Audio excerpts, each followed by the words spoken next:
अब ये हलवा का महीना जा रहा है, इफ्तारी का महीना आ रहा है। अभी रमजान का इस्तकबाल करना है। रमजान का इस्तकबाल कैसे करना है? रमजान का इस्तकबाल कैसे करेंगे? रमजान का इस्तकबाल कैसे करेंगे? कैसे करेंगे? कैसे करेंगे? इस महीने का इस्तकबाल कैसे करेंगे? पहले जमाने में एक गांव में एक इमाम साहब थे, लोगों को समझाया कि लोगों सुनो, रमजान आ रहा है, एक महीना रोजा रखना होगा। सुबह 3 बजे भोर में खाना खा लोगे, शाम को फिर 6 बजे खाना होगा।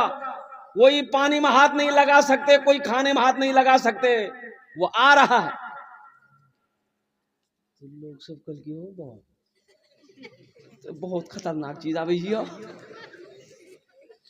इमाम साहब पूछल कि किधर से आएगा?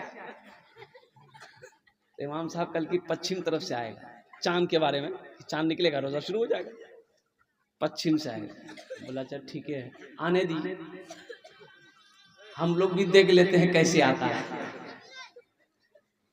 अब कुछ लोग लट्ठी उठी लेकर के शाम के टाइम बस्ती से बाहर निकल गया कि आने ही नहीं देंगे, आएगा कैसे? और इमाम साहब ने यह भी कहा था कि रमजान के बाद, रमजान के साथ में ईद भी आएगी, ईद भी आएगी। बोला अच्छा दोनों को समझ लेंगे हम लोग। ये एक ऊंट वाला ऊंट लेके आ रहा था, इन लोग देख लिया, बोलो यही है, यही रमजान है। ऊंट के साथ में को ऊंट का बच्चा था, बोला यही ईद है। ये धुलाई किया है ऊंट वाले की उन लोगों ने, अल्लाह राम फरमाए। तो इमाम साहब को पता चला, इमाम साहब ने समझाया कि लोगों अल्लाह के बंदो, रमजान का महीना है, रोजा रखो अल्लाह के हुक्म से। 30 रोजे रखना है, चांद देखकर रोजा रखो, चांद देखकर ईद मनाओ, ये अल्लाह का हुक्म है। तो बताइए भैया कि रमजान रोजा एक ऐसा अमल है, बंदा अगर करे, बंदा अगर इस रोजा का अमल करे, रोजा रखेगा, अल्लाह इसका इनाम अपने हाथों से देगा। अल्लाह इसका इनाम अपने हाथों से देगा अपने बंदे को।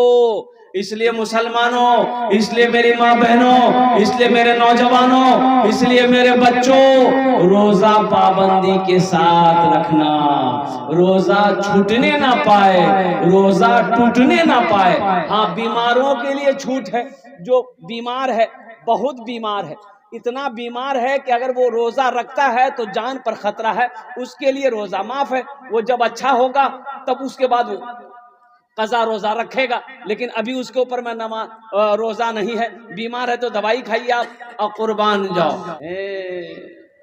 इफ्तारी, यहाँ कचरी, यहाँ घुमनी, यहाँ मिठाई, यहाँ नमकीन, यहाँ बिस्किट, यहाँ मुसली घूमनी, यहाँ दाला घूमनी, यहाँ चना घूमनी, यहाँ कचरी, यहाँ रसगुल्ला, यहाँ मिठाई, यहाँ ये ले अफ्तारी के दे अफ्तारी। इफ्तारी किसके लिए है? रोजेदारों के लिए इफ्तारी है। और इफ्तारी का मजा रोजेदार ही को आता है। इफ्तारी का मजा रोजेदार को मिलेगा। जिसने रोजा नहीं रखा है उसे इफ्तारी का मजा नहीं आएगा। अल्लाह रोजेदारों को 2 खुशियां अता फरमाएगा। ए बाबू इधर देखो, लगा है क्या? जो जो जो जो जो जाओ ना रे। एक जगह तकरीर करते एक नौजवान खड़ा हुआ, मैंने कहा क्या हुआ? बोला है, बोले बैठ गया। 10 मिनट के बाद फिर खड़ा हुआ, मैंने कहा क्या हुआ? बोला मुझे साहब बहुत जोर उस लगने से। बोले बैठो नौजवान हो, बर्दाश्त करो। वो बैठ गया। कुछ देर के बाद मेरी तकरीर खत्म हो गई तो नजर पड़ी, देखे बैठा हुआ है, तो हमें इशारा किया, बेटा जो बोली नहीं जो हम कल करें जी। तो नौजवान बोली की करें जी? वो जे करें जे जनाम यही भाग যাব জানার জরুরত নেই। এখানে ভালো করে বসো, আমি তোমার জন্য দোয়া করব।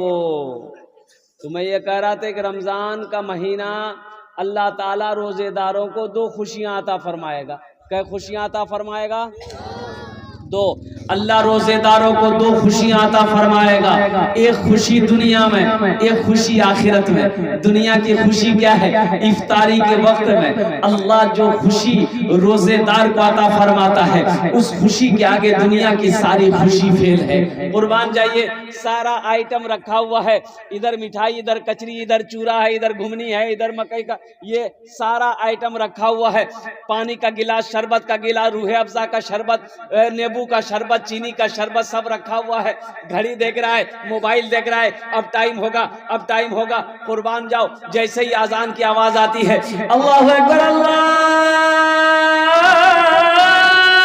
अकबर,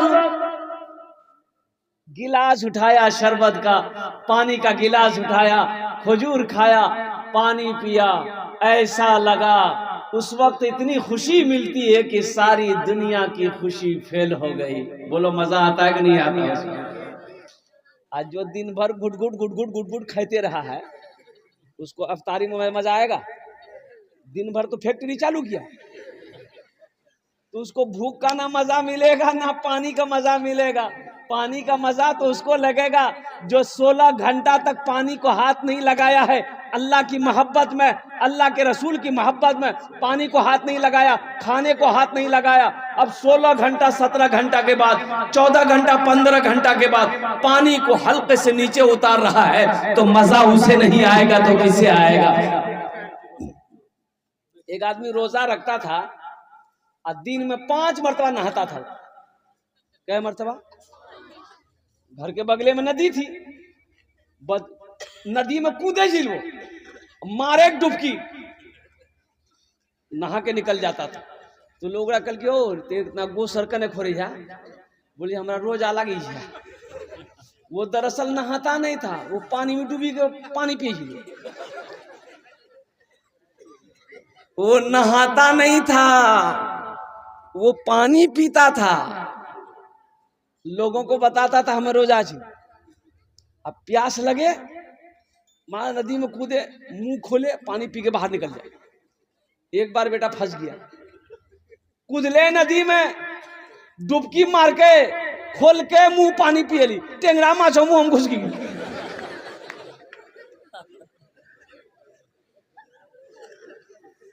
तो मुझे बाबा रोजा रखकर पानी पियोगे? नौजवानों, रोजे का इनाम मेरा अल्लाह देगा। तो दुनिया की खुशी क्या है? इफ्तार के वक्त में अल्लाह ताला रोजेदारों को जो खुशी अता फरमाएगा, उस खुशी के आगे दुनिया की सारी खुशी फेल है। और दूसरा इनाम जो मेरा अल्लाह अता फरमाएगा वो आखिरत में, आखिरत में अल्लाह जो इनाम देगा वो रोजेदारों को, वो इनाम होगा अल्लाह का दीदार। अल्लाह अपना दीदार करवाएगा, अल्लाह अपना दीदार करवाएगा रोजेदारों को अल्लाह अपना दीदार करवाएगा। अल्लाह का जलवा वो होगा कि अल्लाह को बंदा जब देखेगा, 50,000 साल का गुजर जाएगा, 50,000 साल का वक्त गुजर जाएगा, बंदे की नजर नहीं हटेगी। सोचो मेरा अल्लाह कितना खूबसूरत। बंदा जब अपने रब को देखेगा, 50,000 साल गुजर जाएगा, बंदा पलक नहीं झुकेगा। ये रोजेदारों को अल्लाह इनाम अता फरमाएगा, एक दुनिया में, एक आखिरत में। दुनिया का इनाम इफ्तारी के वक्त में जो खुशी मिलती है, उस खुशी के आगे सारी दुनिया की खुशी फेल है, बेकार है। और दूसरा इनाम आखिरत में अल्लाह देगा, और वो इनाम होगा अल्लाह अपना दीदार करवाएगा। तो इंशाअल्लाह पाबंदी के साथ 300 रोजे रखेंगे इंशाअल्लाह। कितने लोग तैयार हैं? बहुत अच्छा। रमजान में एक रोजेदार वो भी है, रोजा नहीं रखेगा लेकिन इफ्तारी में सबसे पहले बैठेगा। बोलो बात सही की गलत थी? बोलो। इफ्तारी में सबसे पहले वही बैठेगा। अब मार इफ्तारी के लिए हंगामा उठा देगा, अखन तक कचरी नहीं बने ले, अखन तक घुमनी नहीं ली, तो हो ते रोजा छक्के नहीं जा, इतना जल्दी कने? तो जवाब देता है, कहा हम काफिर हो गए, हम अफ्तारी भी नहीं करें? नहीं ते पक्का मुसलमान चाहते, अफ्तारी पहले करो। एक रोजेदार वो भी है, रोजा नहीं रखेगा, सेहरी भी नहीं छोड़ेगा। सहरी भी नहीं छोड़ेगा और रोजा भी नहीं रखेगा। सहरी खाया करो, ये बरकतों वाला खाना है। सहरी खाया करो, ये बरकतों वाला खाना है। चाहे ये फजूल ही क्यों ना हो, एक गिलास पानी ही क्यों ना हो, मगर सहरी खाया करो, ये नबी की सुन्नत है। सहरी ज्यादा नहीं होना चाहिए, सहरी ज्यादा, हाँ रोजा नहीं तो खराब होने का डर है। अब एक मतलब नहीं कि रोटियों खेलान, भातों खेलान, गोश्तों खेलान, खीरों खेलान, खिचड़ियों खेलान, सब कोस कोस कोस यहाँ तक भी पानी, बोली पानी यहाँ तक। तो ऐसे ही खाने वालों को बेकार होगा। एक आदमी ऐसे रोजा रख के कर रहा था, तो हमने कहा कि अल्लाह का बंदा सहरी कम खाया करो। बोला हजरत हम मुख्तसर खाते हैं। तो मुख्तसर खाते थे, क्या खाए डिकार ले रहे हो? बोला कि 6 गो पराठा, 1 किलो दूध। ये मुख्तसर है। फिर ज्यादा क्या होगा, ज्यादा क्या होगा। इसलिए मेरे बच्चों सहरी खाया करो, पाबंदी के साथ 30 रोजे रखने हैं इंशाल्लाह। शायद शाबान की 26 तारीख हो गई और 4 दिन रह गया। 4 गो दिन के बाद रोज़ा इंशाल्लाह पहला रोज़ा जो है वो 11 तारीख से हो या 12 तारीख से हो, अब वो चांद के हिसाब से देखा जाएगा। इंशाल्लाह शुरू हो जाएगा। मुसलमानों जो कमज़ोर हो, रोज़ा रखने से कमज़ोर आदमी नहीं होता है। रोज़ा रखोगे अल्लाह ताकतवर बना देगा। कमज़ोर हो अल्लाह जिस्म के अंदर में ताकत पैदा फरमा देगा। रोज़ा रखो अल्लाह तकवा वाला बना देगा। रोज़ा रखो अल्लाह तुम्हें परहेजगार बना देगा। रोज़ा रखो अल्लाह तेरे चेहरे पे नूर पैदा फरमा देगा। अच्छा, बच्चों का रोजा, जो छोटे छोटे बच्चे हैं, 3 साल 4 साल 4 साल 5 साल का बच्चा, बच्चे लोग जिद करते हैं मियाँ हम रोजा रखो, मियाँ हम रोजा रखो, हम रोजा रखो। सहरी खाएगा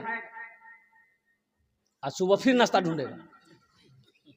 तो ऐसे बच्चों को सहरी खिला दीजिए और सुबह उठा के नाश्ता भी करा दीजिए और उसको बोल दिए तो एक रोजा भाग लो। और दोपहर में फिर खाना खिला दीजिए, उसको बोल दिए 2टा रोजा भाग लो। अच्छा है अफ्तारी खिला दी, 3टा रोजा भाग लो। तो इंशाल्लाह पाबंदी के साथ 30 रोजे रखेंगे इंशाल्लाह अल्हम्दुलिल्लाह। अल्लाह इन हाथों को उठवाना मेरा काम था। अल्लाह हमारे नौजवानों के, हमारे बुजुर्गों के, अल्लाह हम सब के दिलों को बदलना तेरा काम है। अल्लाह ये आने वाला मुकर्रम महीना, मुहतरम महीना, इस महीने का इकराम करने की, एहतराम करने की, या अल्लाह पाबंदी के साथ 30 रोजे रखने की हम सबको तौफीक और रफीक अता फरमा दे। आमीन बोले अल्हम्दुलिल्लाह। मस्जिद का जलसा है, मस्जिद अल्लाह का घर है। वो अल्लाह जिसने हमें पैदा किया है, वो अल्लाह जो हमें खिलाता है, वो अल्लाह जो हमें जिंदा रखा है, वो अल्लाह जो एक दिन मौत देगा फिर अपने सामने खड़ा करेगा। फिर मेरा अल्लाह पूछेगा मेरा बंदा दुनिया से आया है, मेरे लिए क्या लाया है? मुसलमानों क्या जवाब दो? बखील जन्नत में नहीं जाएगा। बखील जन्नत में, अरे बोलो भाई, बखील जानते हैं ना? अरे बखील जानते हैं? नहीं जानते? नहीं, बहुत लोग नहीं जाने। ये बखील, बखील के 4 क्वालिटी है। क्या क्वालिटी है बोलो? बखील कितना हुआ? कंजर, कंजूस, मक्खी चूस। बखील के 4 क्वालिटी है। इसका असल नाम जो बखील का जो माने कंजूस, कंजूस आदमी, बखील आदमी, मक्खी चूस आदमी, कंजर आदमी। ओहो, तोर खेलता पूरा 1 टका नहीं खेलता, जन्नत में नहीं जाएगा। कंजूस जन्नत में, अरे बोलो भाई, कंजूस जन्नत में नहीं जाएगा। अल्लाह के रसूल ने इरशाद फरमा दिया। तो सहाबा ने अर्ज किया या रसूल अल्लाह, अगर वो नमाजी हो, नमाज पढ़ता हो, तो अल्लाह के रसूल ने इरशाद फरमाया जितना नमाज पढ़ना हो पढ़ ले, अगर वो कंजूस है जन्नत में, अरे बोलो भाई, जन्नत में नहीं जाएगा। दूसरे सहाबी ने कहा या रसूल अल्लाह, अगर वो रोजा रखने वाला हो, तो आमिना के लाल ने इरशाद फरमाया जितना रोजा रखना हो रख ले, अगर वो बखील है, अगर वो कंजूस है, अगर वो मक्खी चूस है, जन्नत में नहीं जाएगा। तीसरे सहाबी ने कहा या रसूल अल्लाह, अगर वो कुरान पढ़ने वाला हो, तो रसूलुल्लाह ने फरमाया जितना कुरान पढ़ना हो पढ़ ले, अगर वो कंजूस है जन्नत में। बोलो भाई जन्नत में। तो बखील बने, बखील कंजूस बनने में फायदा है कि सखी बनने में फायदा है? सखी बनो, सखी बनो। मेरा अल्लाह सखी है, सखावत को पसंद करता है। मेरा अल्लाह कहता है मेरा बंदो, मैंने तुम्हें दौलत दिया है, मैंने तुम्हें माल दिया है, मैंने तुम्हें पैसा दिया है, मैंने तुम्हें सोना दिया है, मैंने तुम्हें चांदी दिया है। मेरा बंदा, मैंने तुम्हें दौलत से नवाजा है। मेरे रास्ते में खर्च करते रहो, तुम खर्च करते रहोगे, हम तुम्हें देते रहेंगे। अगर तुम रोक लोगे तो हम भी रोक लेंगे। एक बात याद रखिएगा, जो अल्लाह के रास्ते में खर्च नहीं करता है ना, अल्लाह उसको डॉक्टर के यहाँ भेज देता है। कहाँ भेज देता है? डॉक्टर के यहाँ। और डॉक्टर उसको अल्लाह के यहाँ भेज देता है। बोलो जा झमेले खत्म है। सखी बनो। मदीने में एक आदमी के घर में बच्चे की विलादत थी, गरीब आदमी था, गरीब आदमी था। तो दाई आई, तो दाई बोली कि ऐसा करो थोड़ा शहद मिल सकता है। ये बेचारे बोले शहद तो मेरे पास में नहीं है। बोला पड़ोसी से मांग लो। पड़ोसी के यहाँ गया शहद मांगने के लिए, तो पड़ोसी ने कहा कि मेरे पास भाई गरीब आदमी, हमारे पास शहद कहाँ मिलेगा। दूसरे तीसरे चौथे पांचवे पड़ोसी के यहाँ गया, लेकिन किसी के यहाँ शहद नहीं मिला। तो एक आदमी ने कहा तुम्हें शहद चाहिए? बोला हाँ। बोला सुनो, मदीने से बाहर निकलो, ये काफिला आ रहा है, उस काफिले में तुम्हें शहद मिल जाएगा, उस काफिले में तुम्हें। ये निकले तो देखते हैं कि 100 ऊंटों का काफिला आ रहा है। सबसे पहला ऊंट जो वाला जो था उसको हाथ दिया, भाई रोको।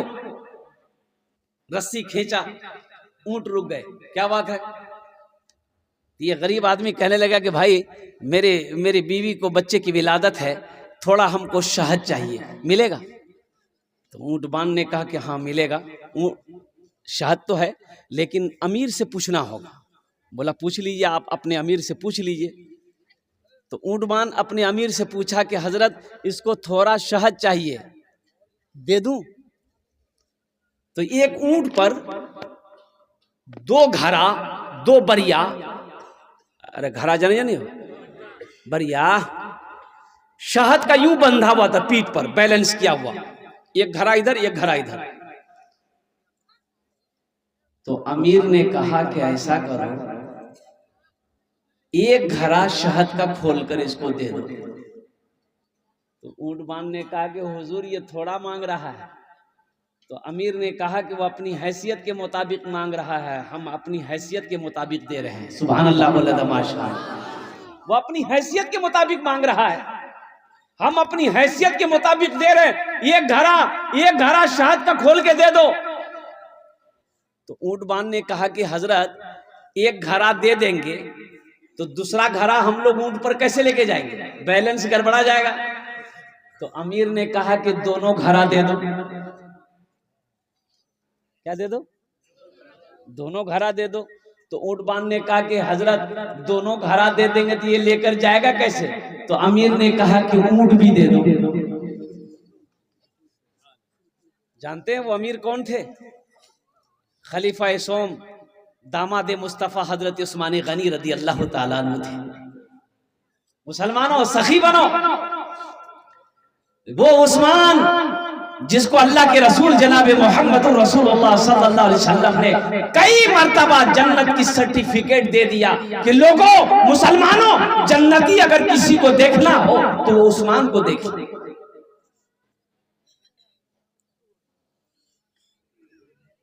कुछ लोग कुट जमा कर रखते हैं, कुट जमा करके रखते हैं, जमा करके रखते हैं, जमा करके रखते हैं। यहा बैधक, यहा बैधक, यहा बैधक, यहा बैधक, यहा बैधक, चौरों कोठी में टाका। सब छोड़ कर चला गया। मौत आई मर गया, मौत आई मर गया। अच्छा पता चला एक आदमी, वो मुफलसिया आदमी था बेचारा। अरे बाप रे बाप, या धरिया पी निकले, धरिया लुंगी नहीं पीने वो एक तक गमछा लपीटी ले और घरों में रहेंगे नहीं, खाली धरिया पे निकले। लोग समझ नहीं, इतना कमा रहा है ये अल्लाह का बंदा, लुंगी काहे नहीं खरीदता? ईद और बकरीद में लुंगी नहीं खरीदता था वो अल्लाह का बंदा, गमछे पहन के नमाज पढ़ता था। जानते हैं, कोई औलाद नहीं, बीवी भाग गई, बीमार हुआ बीवी भाग गई, मिल में काम करता था। मुर्गी पालता था। जब वो मरा तो ये काम किया अल्लाह के बंदा ने कि मरने से पहले अपना घर जमीन मस्जिद में हवाले कर दिया था, मस्जिद को दान कर दिया। जब वो मरा उस घर की तलाशी ले गई। अब यकीन नहीं करेंगे 37 लाख रुपया उस घर से मिला। मुर्गी को खुरी से पैसा निकल चौरक बोरास या अल्लाह बढ़िया घराव ग्राम टाका न थी नटी जिंदगी भर गम छापी निकली। क्या फायदा ऐसे पैसे से? ऐसे पैसों से क्या फायदा है? मेरे भाई, मेरा अल्लाह सखी है। मेरा अल्लाह कहता है मैंने तुम्हें दौलत दिया है, मैंने तुम्हें माल दिया है, मेरे रास्ते में खर्च करते रहो, दीन के कामों में खर्च करते रहो, मस्जिद मदरसा में खर्च करते रहो। तुम खर्च करते रहोगे, हम तुम्हें देते रहेंगे। अगर तुम रोक लोगे तो हम भी रोक लेंगे।